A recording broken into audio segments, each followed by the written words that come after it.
nababajwe nabyo harashaka gusega nkuruki imusozi Sibomana Atanaze ukabo muri nkuri yatuje umushinyaguzi kuri iyi shuro Sibomana Atanaze yaherinye mu bakwe unze Oswald ahubwo yarantunguye ko atajya akora comment ku biganiro Bosco Impa yagira ko nawe nenga ubutegetsi kuki ategereza umutima ibyo Bosco Impa yavuga cyangwa Sergeant Robert n'abandi bari hanze kuki yatinze cyane kuri Sibomana Atanaze kandi bose ari bamwe Sibomana Atanaze yaragiye Sibomana Atanaze yagiye mu murongo w'ibigarasha Bosco Impa ni uwo murongo yagiyemo urumva umuntu uri guharasinga igihugu no kuviyora uburenganzira bw'abandi ngewe navuga ahubwo yarengereye umuntu ni vide ukambaza umuntu wa vide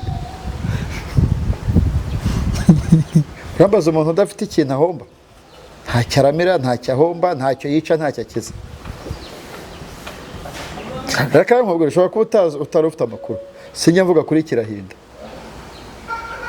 ese wundi urumva impamvu ndi kukubwira gutyo n'uburakari icyaha cyo kunyanyagiza gutesha agaciro ifaranga rero Prophete Joshua biranya n'amatiku niba Prophete Joshua uyu muvuze neza aguye 100 nabimpa nzabivuga ngesanje kwasuza abakunzi ba Jalas Official nizere ko mumeze neza nongeye kwishima ko ngarutse asanga mukiri hano mutegereje yuko turi kura ikiganiro imbere yanyu screen zacu twazerekeje ku muvandimwe umpapa dukunda cyane kuri iyi platform Jean Paul Nkundineza nizere ko harimo mukumbuye mamukumbuye ko ibintu avuga cyane ko muri misi amaze imisi adusura hano Jean Paul meze neza ntago meze neza cyane kwibuka ikaduha byaranzonze byaranyishe urwibutso ruteye ubwoba nibukiye ahantu henshi ariko iwacu haba urwibutso ntajya amenyera ku munsi w'ejo niho wari uri imibiri urayibona ubona imiterere y'umuntu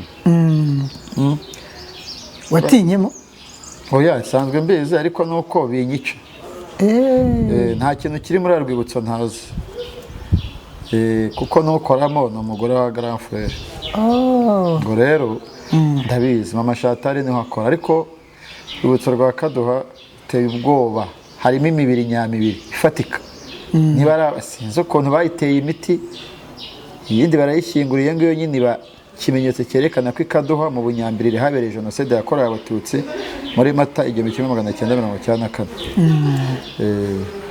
niyo mpamvu utangiranye amarangamutima rero udafite vibe ahantu bagishyingura ejo ntitwashyinguye imibiri 3 yego nari mari nanjye ejo narayibonye barabeshya umwana ngo mama we ngo bamukuyemo ngo yarashyinguwe nyuma bakamukura mu matarasi ahari ntabwo hari ukuntu abantu bimana amakuru bakazajya bavuga ati rwose abantu twabakuyemo bari barimo kandi bakirimo barangije kubera iyo rwaserera no gushinyagura barabafata barabafunga ngo nyuma barabarekura ibyo ni ibisanzwe sinzi ibyo ni iby'ubutabera ariko yene ntabwo ari sawa yego harimo abaturage bamwe b'Ikaduha cyangwa se muri kiriya gice bagifite umutima w'ibuye akeneye ko bagira umutima w'inyama kugira ngo babe abantu wowe urashinyagura ubwira umuntu ngo mama we mwamukuyemo ari mu rwibutso baramushyinguye kumbe akiri aho hantu mu bigenda nabonye agahinda kari kamuhigitse yararize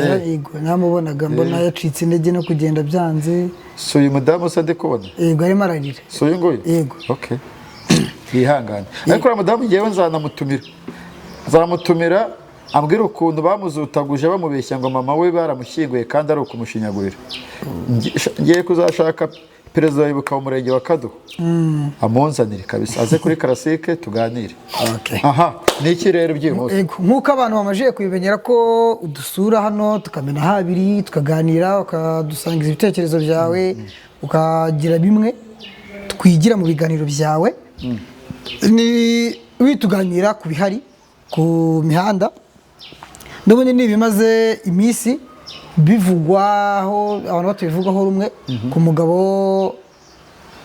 Sibomana Atanaze n'ubundi wongeye kugaruka mu hindi sura kwitereka yongeye bakamuhinda isura ariko YouTube ngo bayitwaye ni YouTube batwaye yakoze ikiganiro atabaza cyari kimaze amasaha atari nga 15 gifite nkumba nka 400 cyari gifite ngemeruka gifite 60 mu masaha nijoro cyari 200 mu isaha imwe cyari gifite cya fast ready ari cyo cyari gifite umutwe atabaza fast ready hari ari ifoto mu isaha imwe cyari gifite 10,000 njye nakirebye gifite 200 nicyo ni yari ifoto ariko Atanazi yicaranye na fast ready iriya se yayiburiye ni AI n'ubundi ni AI okay ya ni AI ariko niyo thumbnail yaririho urumva ko cyane arebwaga cyane ikintu nshaka kubaza Jean Paul kuba Sibomana yatabaje fast ready ntatabaza his excellence ni uburenganzira bwe kandi biriya ni umuntu wangiritse aragira ngo akomeze arebwe nta kindi kwa cyo yabikoreye no kugira ngo sheni ye irebwe aratabaza asaba iki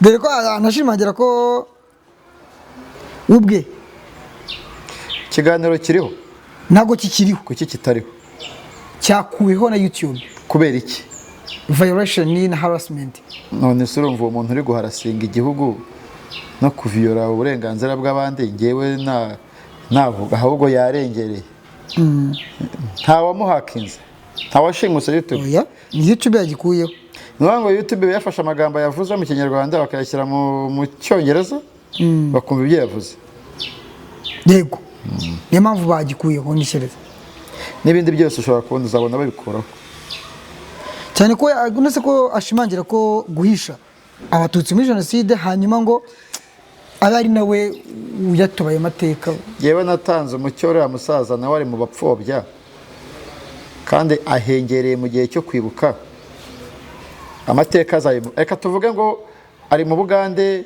inkoni y'ubutabera n'ijisho rya RIB ntirizamureba ariko amateka azabimubaza n'Imana izabimubaza kandi yibuke ko RIB ifitanye imikoranire n'ibihugu dufite Interpol dufite icyo ashobora kwisanga i Kigali so Rusesa yari azi ko yaze Kigali noneho hano i Bugande hano utega Jaguar wowe ntujya wikozayo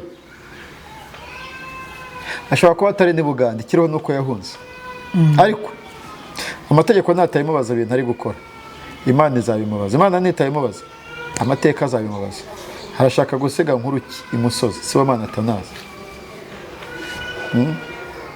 ubwo afite akahe gahinda we inkotanyi ziduhaye ubuzima wate nta nkotanyi yigeze rokora umuntu iwacu umututsi wahigwaga ubwo se ngo zabashaga kugera hose ikibazo yibaza ko ku muntu w'umusaza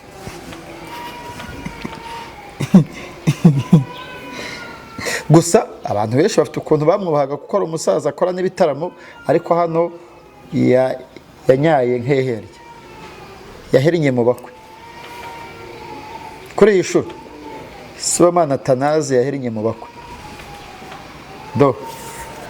urongeye se kandi tanamubyarutse urongera mukabye naramukarabye nta umva mwavuga ko afite ubwenge mwavuga ko atabufite ngewe mbona ntabwo afite narakubwiye nti ibyo ari gukora ni mageragere ntazi ko yahunze igihugu arimo arishyuza umusanzu ariko wiwe niba ari umwihariko we nagenda arebere jisi arimo arishyuza pansiyo yiwe azagenda ajye kwa SSB arebere jisi amugire arimo arishyuza imisanzu ye ya pansiyo hari icyizere ko ubu buryo hari icyo buzageraho yishyuje angahe kwagiye ureka babashinyaguza mwana ukaba muri nkuri yatuje umushinyaguzi kumbwira Sibomana Atanazi ejo naravuye iwacu kwibuka harimo abantu bambwiye ngo bari bazi ko Minisitiri Bizimana ari buvuge kuri Sibomana Atanazi gukomeza kumuvuga no kumuha accreditation gukomeza kumuvuga no kumuha accreditation okay mu kiganiro yarimo arakora n'ubundi yagarutse ku banyamakuru yikomamo Oswakim ninde Oswakim Sibomana Atanazi yego yikomye Oswakim ndetse n'igitangazamakuru akorera bivuze iki? uko yabihisemo ni nk'ibiganiro dukora bakatwikoma abandi bagakoma amashyi. Yaramwikomye ariko arangije Oswald se ko ariwe nawe watumye bivugwa. Nyine ikintu Oswald avuze n'abandi baragikomanta. Ubu ngubu uyu mwanya kirahinda ijwi rye riciye kuri Radio 10 bavuga ese mwazamutumiye mukanasesengura amakuru yo muri Congo n'ayo muri Ukraine no muri Iraq. Kuba twari turi ku cyo Sibomana kuba yikoma itangazamakuru akikoma n'abanyamakuru bari mu gihugu. None se Sibomana keretse udafite ubwenge siyaciye ku ruhande yavuze Oswakim ubwo ni we nyine. Ariko Sibomana we yararegereye njye nubwo ntabwo nzi azo Oswakim kuko ari umunyamakuru ukora kuri televiziyo 10 nyine ubyuka yiteretse buri gitondo iminsi 7 kuri 7 aruhukamo umunsi umwe wo kuwa gatandatu. Ese ubona ari iki cyateye gukora biriya Sibomana? N'inzara ni umucere waheze. ese ko aho yabaga ngo basanze amazi amezi 6 ngo atahaba aho yabaga basanze amazi amezi agera muri 6 atahaba. Yarahavuye afite urugo se? Afite umugabo ufite umugore? Ndi niko nabyumvishije ibyo umusaza zisigeze mbikurikira utsikari umusaza nyine ibintu nabonye nkatinya gusesengura nkumva nyine birantwarira n'umwanya nyine ubwo mba nabipinze. Watinya gusesengura kuri oya so kudatinya nyine musesenguye yababara uhitamo rero kubyihorera.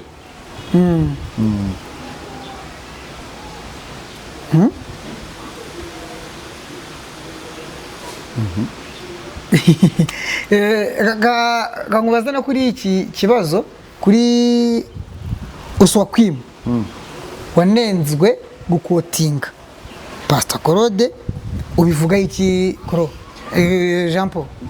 Doya namukubita iminyafu ijyanye n'iminota bamaze mu kiganiro.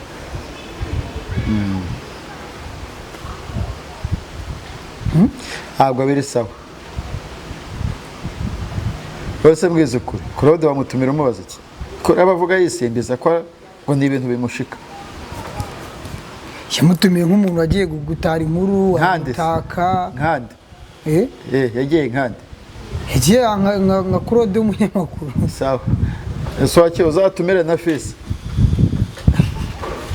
Kandi yarataye inkuru nyine bakayikotinga nyine. Ako Swalde bamuhaye nk'imirimo muri leta akibera nk'umuministeri cyangwa wamugana akayobora nk'urugo runini akava kuri iyi mihanda.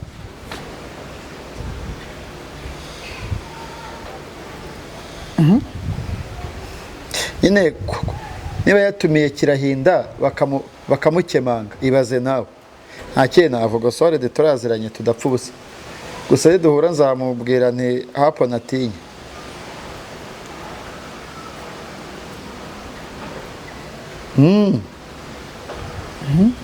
Ntabwo urashaka gufata ifoto ya Claude na Oswald nanjye naya nushaka uzishyiremo ariko ntacyo nabivuga nyine uwo niwe Oswald ubundi.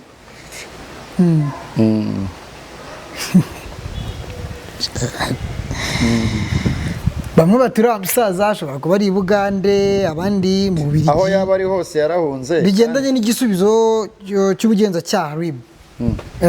Aho yaba ari hose yarahunze.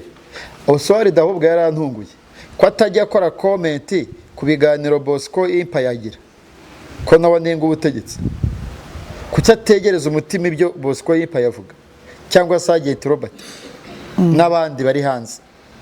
Kuki yatinze cyane kuri Sibomana Atanaze kandi bose ari bamwe. Sibomana Atanaze yaragiye, Sibomana Atanaze yagiye mu murongo w'ibigarasha, Bosco Impa ni uwo murongo yagiyemo bagatebuke n'abandi kubera iki atabatindaho akaba yegereje umutima ibya Sibomana. Nyine no ahantu nyine udutira. Wari wumva mvuga kuri Bosco Impa navuga iki se? Ntacyo navuga namuvugaho, ntacyo nabona namuvugaho kuko kweho nanjye nta nundi gifite. Nushaka kumenya Bosco Impa uzamubaze Kambare wironje. Niba umuntu yarahunze igihugu akaba atari mu Rwanda ukamara iminsi 3 ukora ama episode kuko uri kubyaplodinga kuri TV10 ukarebwa, nawe uzaba uri mu YouTube. Namwumvisha amuvuga bahamagaye witwa Asumad, niyo nambaza, ahamagaye Pastor Claude, niba ari Pastor Claude niba ari Kirahinda, ejo azagenda ahamagare n'uwari umuboyi we, ejo azagenda nawe twari umunyamakuru kuri televiziyo, niba bihagarike uko ukoze episode n'undi akora episode.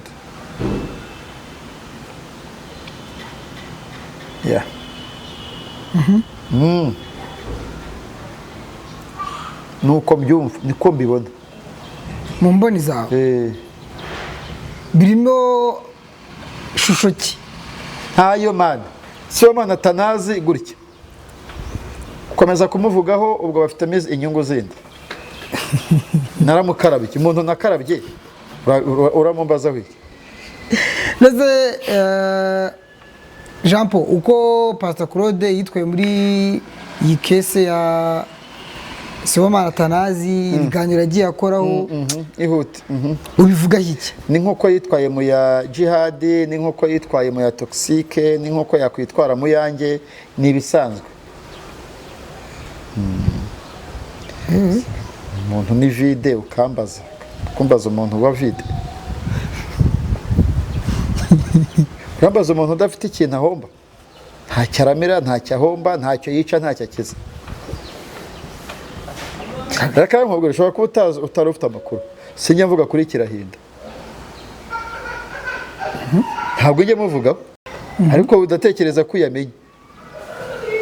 Navuga umuntu udafite icyo afite, ntacyo ahomba, ariko yavuze ku muntu ufite ibintu binini. Oya ntabyo wana, sinjya urabona Sibomana Atanazi sinjya muvugaho kubera nyine ntabwo si umuntu mvuga, simubara mu bantu nzi, simubara.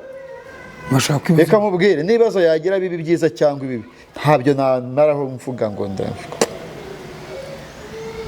Antabaje namutabara kuko yaba yemeye nyine ko hari aho yagiye, ariko ntabwo na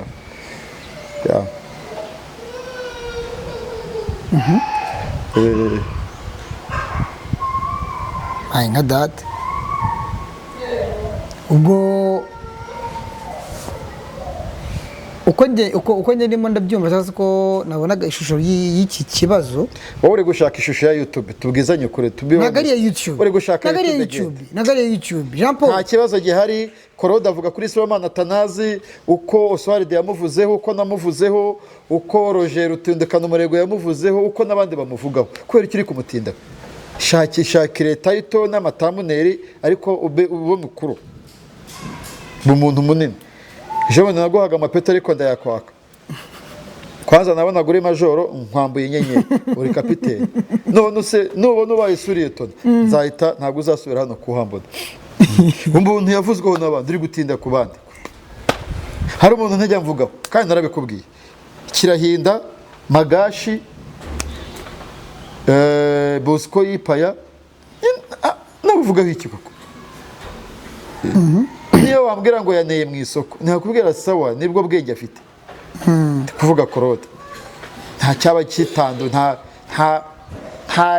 ntacyo yaba yarakinze, yaba akoze gishya. Okay. Ese ubundi urumva impamvu ndi kukubwira gutyo n'uburakari kuri Claude tugatekereza ari iki? Nyine mbona ni vide nyine yigendera. Kandi ntuzongere kumumbazaho. Reka iyo kese tuyiveho, twigire ku mugabo none urimo atrendinga muri iyi minsi, warikoreje ku mbuga nkoranyambaga. Sinako ka video wakabonye? Sinjya ndeba ama video urambaza nkagusubiza. Naka video ka uva nkubwire. Uzabaze Jaras, umbaza ibyo wabonye nkabigusubiza uko mbyumva. Naka video ka Prophet Joshua, aho yararimo avuga yuko ugomba kuvuga ibintu bimutaka, ukamuvuga neza, agahita guha amafaranga kuri mama.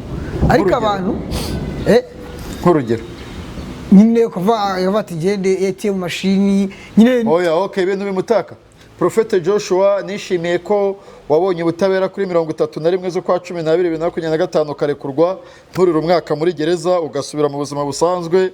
Hanyuma Prophete Joshua, RIB ivuga ko yagufunze narababaye, ngaho mpa 100,000 akurikiranyweho icyaha cyo kunyanyagiza gutesha agaciro ifaranga.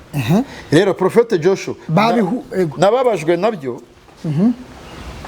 ngaho nyuma ararekurwa ndishima, ngaho nayane iriya ni prank.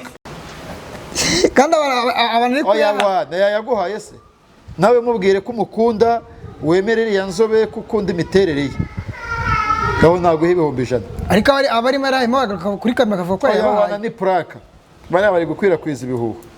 Ni nka wa mumotari wavuze ngo abantu mu Mutara barimo gupfa, ngo abamotari barimo gupfa, polisi yamufunga akavuga ngo yari prank, ngo yagira ngo azamure YouTube. Urazamura YouTube ukina na polisi y'u Rwanda wowe umuturage? Nge Prophete Joshua sinanamuzi, ariko niba iki kiganiro azakireba, Prophete Joshua ngewe nkunda ukuntu ukuza showbiz. Biriya ni imico y'abazayirwa mwana. Umuzayirwa iyo umuririmbye mu ndirimbo araguha. Ntabwo uzi indirimbo y'umunyanijera niba ari Wizkid, niba ari inde waririmbye Etofisi akaririmba aba Cristiano Ronaldo, Koffi Olomide ajya aririmba abakire ba Fally Ipupa. Biriya ni imico y'abakongomani, kandi Prophete Joshua ni umuzayirwa. Rero bareke kuzana amatiku n'ubucabiranya n'amatiku.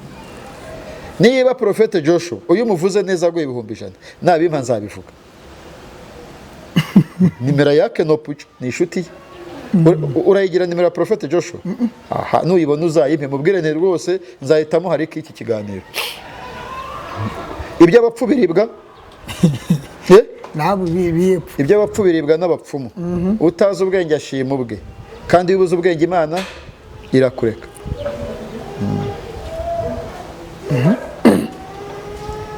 Ababibonamo kari ukwangiza urubyiruko. Uruhe rwo urubyiruko? Se urubyiruko ntirwangiritse, si rwo rumwe ibimogi, si rwo rukora amaviyore, si rwo uzajye mageragere urebe urubyiruko ruhaguye. Barabihuza nuko urabizi neza ko ngo abantu bajya bavuga ngo iyo umuntu aboneye amafaranga ubusa n'ubundi agenda. Oya wana yampera ubusa turebe ko agenda. Ati si yagenda. Oya wana yagenda agashinga $100 turebe. Mbese yashinga nk'ikigo gifasha imfubyi. Oya man, niba koko yavuze ko afite miliyoni, yavuze miliyoni, afite miliyoni 10 zo guhereza urubyiruko. Arampa 2. Zishobora kuba zina. Umva agiye gutera inkunga Nkundi neza Jean Paul Fisho. Nazaza n'ibikorwa bye mbivuge.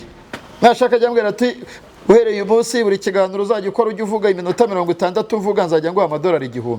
Ntayaza nejo. Ame script manuke. Mane ni imico y'abazayirwa. Bose urashaka gukura nk'umunyarwanda cyangwa nk'umurundi. Umuzayirwa afite uko abaho, umurundi afite uko abaho, n'umunyarwanda afite uko abaho. Prophete Joshua nta kibazo afite. Uzi ko hari ibihugu gufata n'amafaranga ukayacara uburenganzira bwawe kuko aba ari ayawe, ariko hari igihugu wayaca bakagufunga kandi ari ayawe. Ngaho ufata inoti ya 5 yicire kuri kamera urebe baragufunga. Uraburi gutesha agaciro ifaranga ry'u Rwanda. Icyo yaragifungiwe nyine nawe. Nuko bayabyirinyeho ne barakuyabyeho ne barakuyakandagira. Yagikurikiranweho. Izanire ndengingo. Izanire ndengingo. Shasha kuko harimo ibintu byinshi irakese. Ku munsi w'ejo niga bakrema araburana. Nyuma yo gusubikirwa iburanisha mu cyumweru gishize. Jaras iratera y'amatako. Turabaye. Afite ayahe mahirwe yo kurekurwa? Kurikije uko wumvaga n'amakuru y'abamotari n'ay'abakameramani. Inyuma wumva ntayafite. Arajya amageragere cyangwa arasubizwa mu buzima busanzwe? Nibyo nabaciye urubanza Jean Paul. Arakekwaho ibyaha 5. Ukurikije imiterere yabyo azisanga imageragere nka jihadi, nka toxique, nkange cyangwa arasubira mu rugo. Ni mumboni azmi. Mumboni zawe. Azmi. Ari bibi mufate tu. Okay. Yewe rero ndabona keretse nahindura imiburanira akaza asaba imbabazi yataha agasubikirwa. Ndamwifuriza kujya mu muryango agasanga impanga, ndifuriza DC Clement gusubira muri societe kuko kashe iravuna yimazemo hafi ukwezi. Arababaye. Sintekereza ko yasubira kwirega nka kwa kunde bavuga ko papa ari wamufungishije. Ese bivuga iki?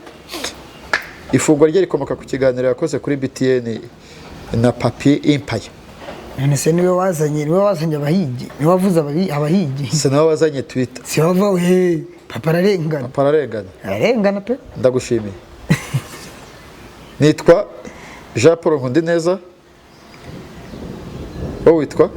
nitwa Fisi. ariko harya witwa Irakoze irasubiza Irakoze nde uwo mbabwira? Isezerano Dominique. ko mbona keretse hari ikindi kibazo ufite? kadusorezaho. Aha.